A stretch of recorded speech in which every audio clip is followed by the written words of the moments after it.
Little light show tonight, Saturday night.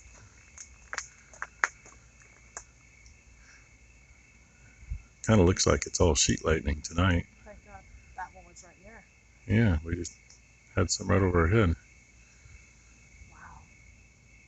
It's mainly south of the hill to the south of us.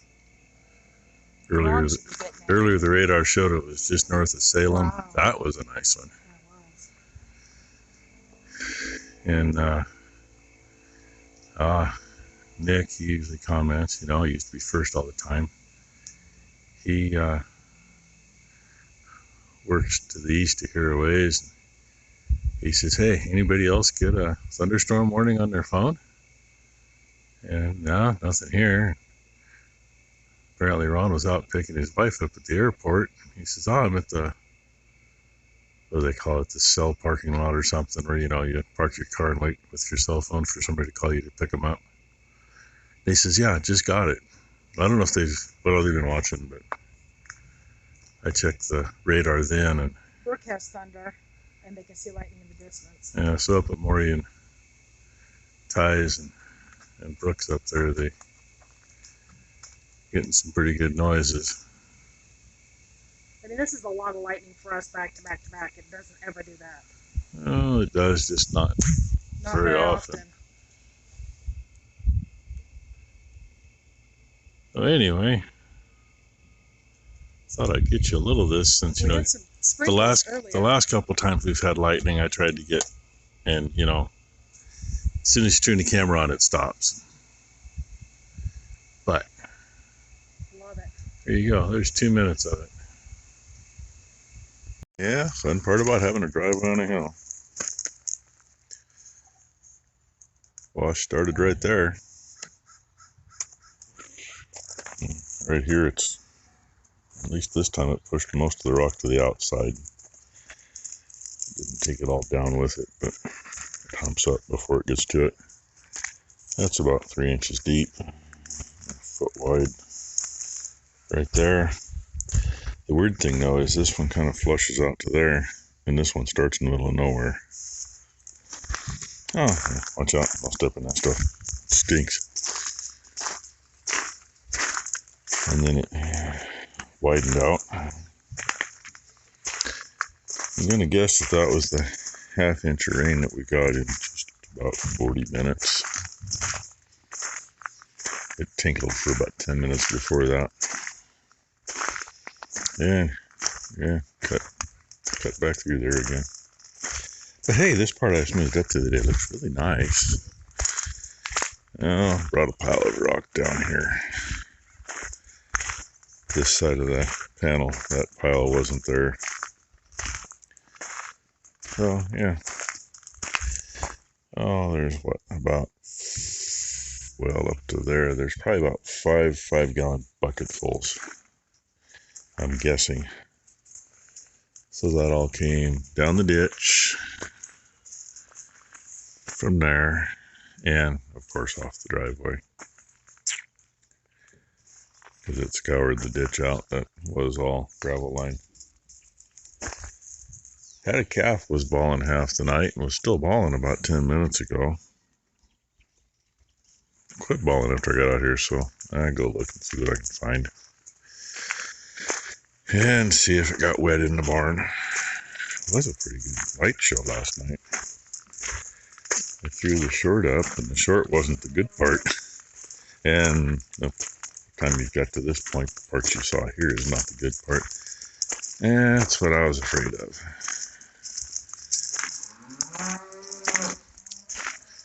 It smoothed up the rough spot here that I didn't take care of. I dug the ditch out with a shovel the other day. I usually do it with that thing, with the bucket. And I don't like it when it does this. Oh, good morning, Tahoe. Yes, good morning. Okay. As it gets in here, it gets underneath whatever's in here. That made it underneath the steps. That's why there's plastic under over here, and it made it underneath the plastic. Go figure. Oh well. I won't be using that today because 7/10 of an inch overnight. There's no way in hell I'm getting out there to move brush. I mean, I get out there, but I'm just going to make a mess and get stuck, and it ain't worth it. Oh, maybe I'll put the bucket on there and do a little workout here. Put the forks on and maybe find some place for that tin and get it the hell out of here. Oh man, my seat's even wet and I parked it inside for a reason. Didn't take long to find the sound of the bawling calf. Not supposed to be anybody in that little piece. So, sneak down there and open the gate by the bridge, and hopefully a little bit of cooperation. Calf will be back where it belongs. Other side of the bridge looks like we had floodwaters, because when it floods it cuts from way over there, cuts across the other side of the bank and through there, and that's what it looks like it did, but I know it didn't. Oh, and up there in the lane I met a cow. I met adoptive mommy.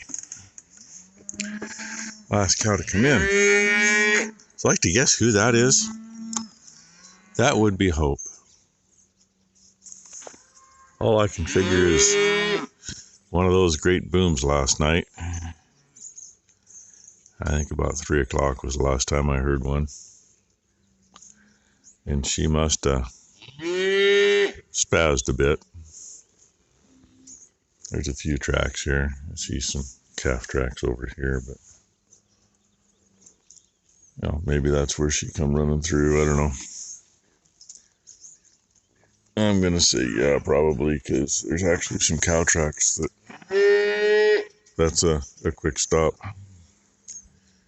And another one over there. So yeah, I must have spooked him. But anyway, see if she'll cooperate. I've been telling her to come here. She won't do it.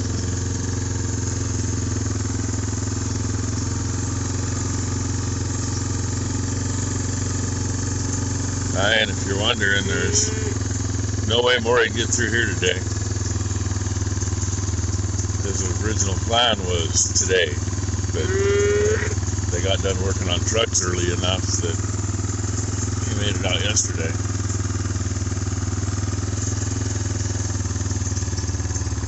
Boo! Don't you run behind me, you little turd. Yeah, I guess this is going to be a two-hand job.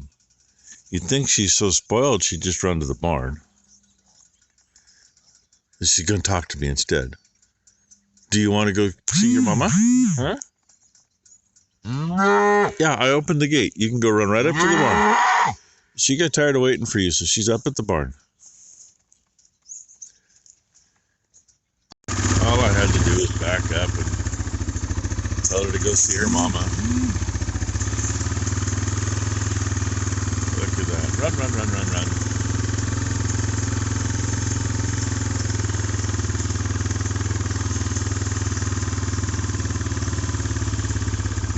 Not sure what she just sniffed. Maybe a leaf or something. These trees right here, mainly. That one right there, you see the guy wire. It's been on the guy wire for about 5 years. Power company's supposed to have asphalt out here. Take care of that. Well, every time they show up has been when we've just watered this, and there's no way in hell you're going to run their trucks out here.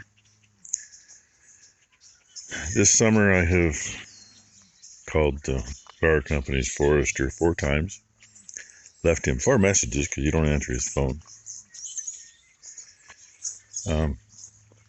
Asplin's trucks were parked not even 2 miles from here, where they were parked for like 6 weeks while they were working in the area. They're no longer there, but anyway, see that chunk there? Yeah, it wasn't there last night. Yeah, come from right there. And, you know, that's a pretty good sized branch leaning on the guy wire. Things I worry about. I don't need that coming down and smashing the pump. And then what do? You know, they say this year's the first year they haven't pulled in the driveway. Last year, one of the crew members stopped by and I said, well, you can't get there right now. They had the big traveler stretched across, and I mean, it's not like they could drive around the end and drive through here. They were going to be back in 2 weeks and never came back. So anyway, I'm just checking to see how much crap fell. I don't think that was touching there before. I could be wrong. And chunk laying there, but I think it's been there. It's got blackberry over the top of it. Well, he didn't say. Part of that's new. You can see what kind of condition these are in. Those are ash trees. Those are big ones for around here. They're lucky if they live that long. They make it to roughly that size and they just die and rot. By the time you realize they're dead, they're rotten. Because they'll be like that one and still has some green, but part of it doesn't. So the rot goes clear down to the ground, and then they're like that one, which lost a piece a couple years ago, which is laying there. Or no, that one may have come off of this one. It pogoed. When it came off, it came straight down and stood next to it for about a week before somebody got brave enough to tie a rope around it and jerk on it. And a little history over here. That tree there is every bit of 4 foot at the butt, if not more. It's not very tall anymore, though. As long as I can remember, that always had a honeybee nest in it. Huge honeybee nest. And high water one year washed out the pole over here. That pole used to set out about there. And, well, they couldn't get down here with equipment, so crew came down here, shinnied up the pole. They tied some of that 1-inch wide webbing tape, whatever you want to call it, 1,800-pound stuff. They must have stuck 1,000 feet of that stuff here. Tied it to the pole. Guy wire was holding it that way. I don't remember what they did on the other side, but they tied it to that tree. And when the crew came to reset the pole, the bees were active. They left all that stuff. It was kind of nice because we used it for a lot of things.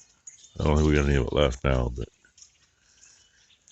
And a few years later, I think a lightning strike took the top of that one out. It was rotten anyway, but the top's right there. It used to be, keep going. Anyway, probably got enough video for the whole day, and the day ain't even got started yet. Didn't find any critters laying out there that got fried. Ichabod flying across over there, if you can see him. Had 2 of them fly over the other day. Yeah, Ty ain't here yet. She's been texting back and forth with Brooke. Sounds like she's getting ready to come out. And surprisingly, this ground down here is solid. Some of up above is not. Oh yeah. I still got to figure out what we're going to do with those. My original plan was to discuss with the forester a little bit about, hey, the proximity to the pole. And Asplin could knock them down. If whether they got rid of them or not, I wouldn't care. But, if they make them hit the ground, I'll get them out of the way. Because that one mostly leans this way. So does that one. That one, not so much. And, hell, I could probably... I got a friend with a 50 cal. I could have him come over and take 1 or 2 shots at that. That would literally, just like a building implosion, drop straight down in pieces. Probably powder. Oh, what's that up there?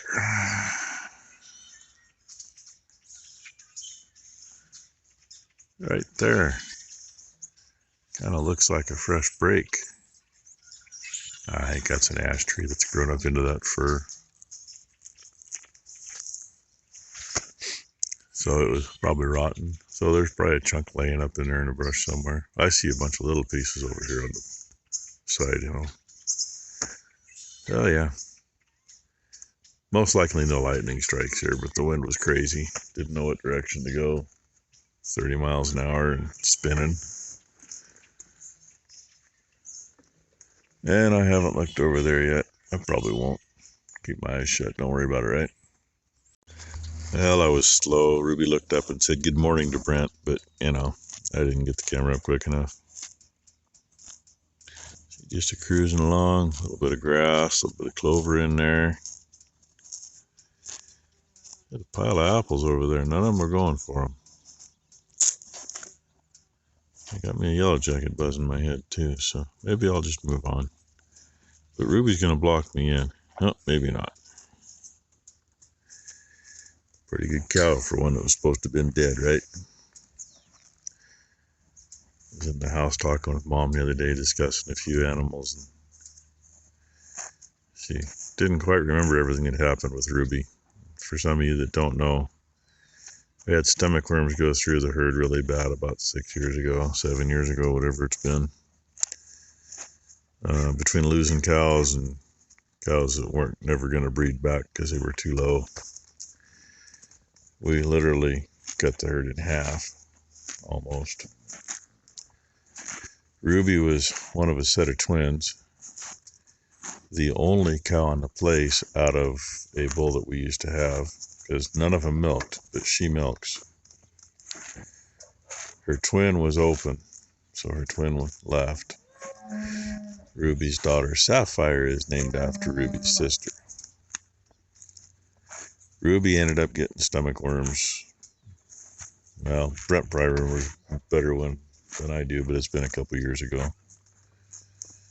She's a 9 number, so must have been in 20, I suppose. Only one that had it. She ended up with the stomach worms, and of course the stomach worms take them down, and we've got low levels of cocci anyway, and when the stomach worms take them down, the cocci really flares up. And there was about 2 weeks there I fully expected every day when I walked into the barn to see her laying there dead. But she had the will to live, so we had the will to keep trying to help her. And now she's one of the top cows in the herd. So, moral of the story is, don't give up on one that's down.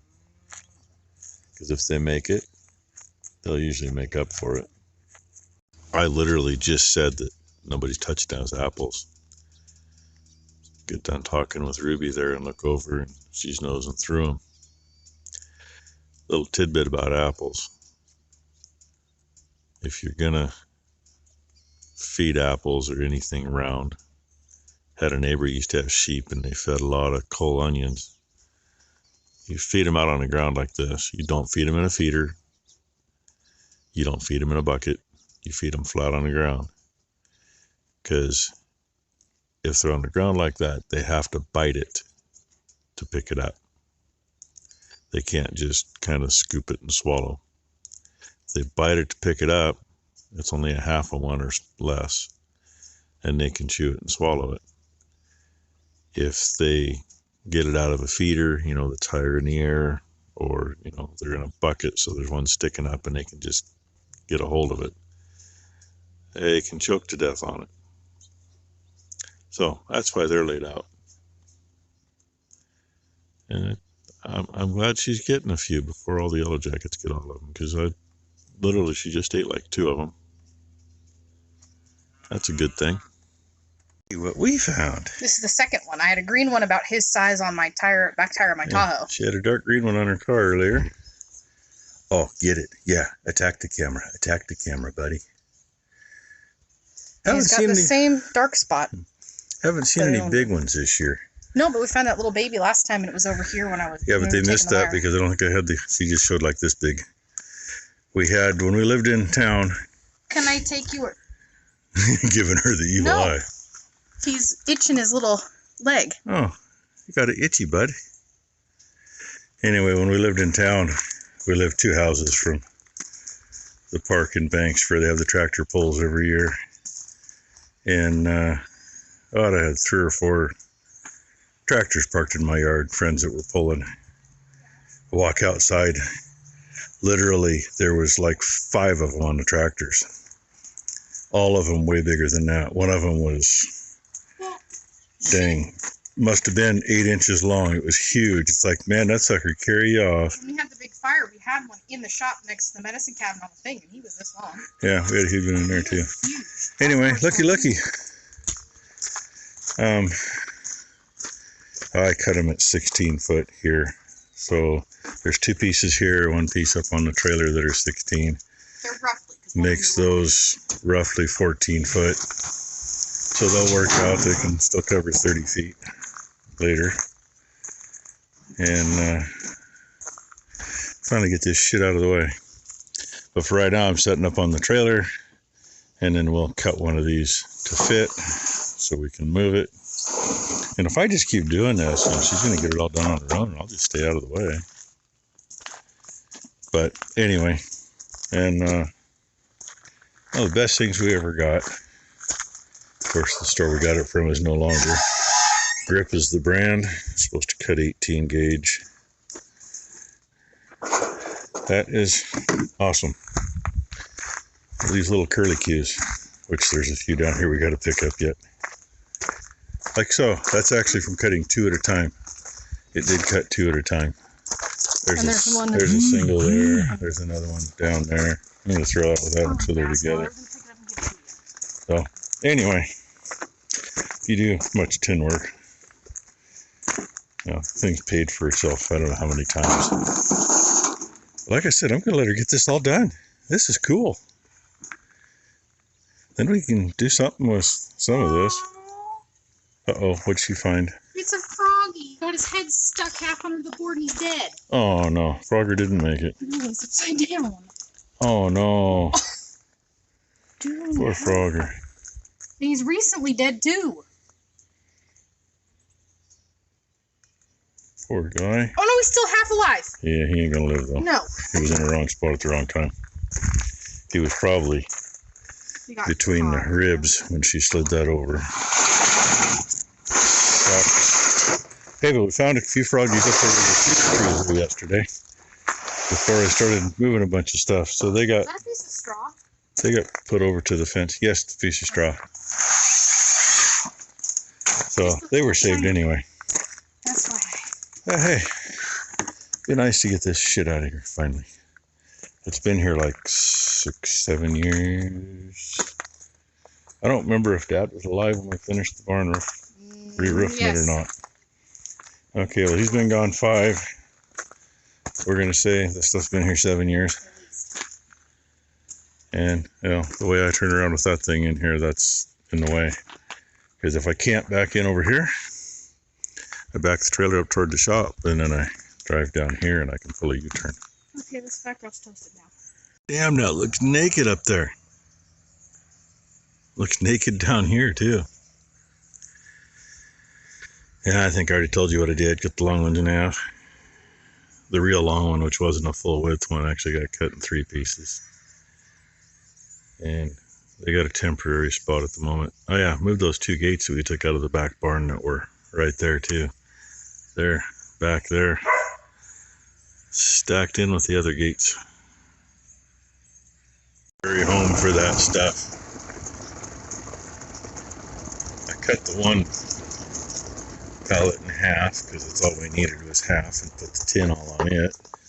The other half of it is laying on top of the tin, so the tin don't blow away.